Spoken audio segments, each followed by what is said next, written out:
Cleopa David Msuya, mwanasiasa mkongwe mashuhuri wa Tanzania, aliyehudumu serikalini katika nyadhifa mbalimbali za juu kwa miongo mitatu. Alizaliwa tarehe 4 Januari mwaka 1931 katika kijiji cha Chomvu, Usangi, wilaya ya Mwanga, mkoa wa Kilimanjaro. Msuya alianza masomo yake katika shule ya msingi ya Kilutheri, kisha akasoma Golden Moshi Secondary School na baadaye Tabora Secondary School, shule ambayo ilijulikana kwa kupokea wanafunzi bora kutoka maeneo mbalimbali ya nchi.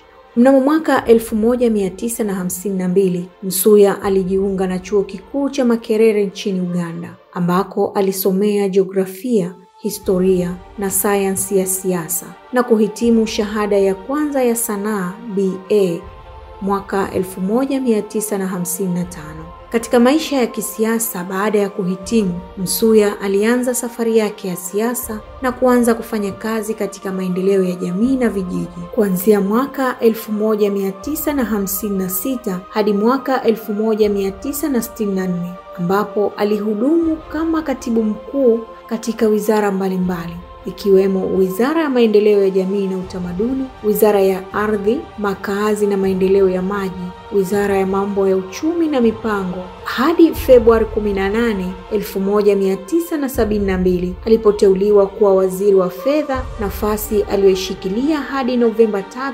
1975 alipoteuliwa kuwa waziri wa viwanda. Baada ya miaka mitano aliteuliwa kuwa waziri mkuu wa Tanzania kwa mara ya kwanza tarehe 7 Novemba 1980.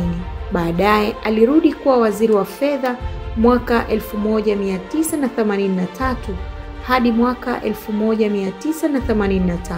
Disemba 7, 1994, Msuya aliteuliwa tena kuwa waziri mkuu, na wakati huo huo alikuwa makamu wa kwanza wa rais. Alihudumu hadi Novemba 28, 1995. Maisha yake baada ya kustaafu siasa Oktoba 29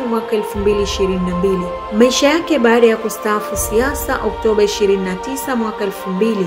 Msuya aliendelea kuwa mwanachama hai wa Chama cha Mapinduzi CCM na alihudumu katika kamati kuu ya Halmashauri Kuu ya Taifa CCM, na pia alikuwa mwenyekiti wa Kilimanjaro Development Forum. Mnamo Oktoba 23, 2019, Msuya aliteuliwa kuwa mkuu wa chuo cha Ardhi Institute akiwa na miaka 88. Mei 7, 2025, taifa lilipokea taarifa ya huzuni kutoka kwa Daktari Samia Suluhu Hassan, Rais wa Jamhuri ya Muungano wa Tanzania, baada ya kutangaza kifo chake kilichotokea katika hospitali ya Nzena jijini Dar es Salaam, kilichosababishwa na matatizo ya moyo. Hadi umauti unamfika, Cleopa David Msuya alikuwa na umri wa miaka 94.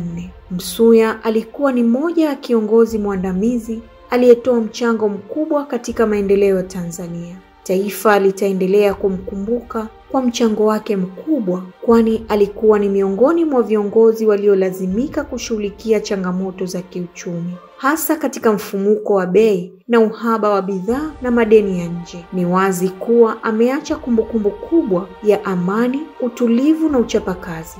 Kutokana na maisha aliyoyaishi hayati Msuya, ni wazi kuwa yanaakisi maneno ya hayati Mzee Ali Hassan Mwinyi yanayosema, yafanye maisha yako kuwa hadithi nzuri kwa watakaokuja kusimuliwa. Mwandaaji na msimulizi wa taarifa hii ni mimi Safia Hussein wa ASAM Online TV.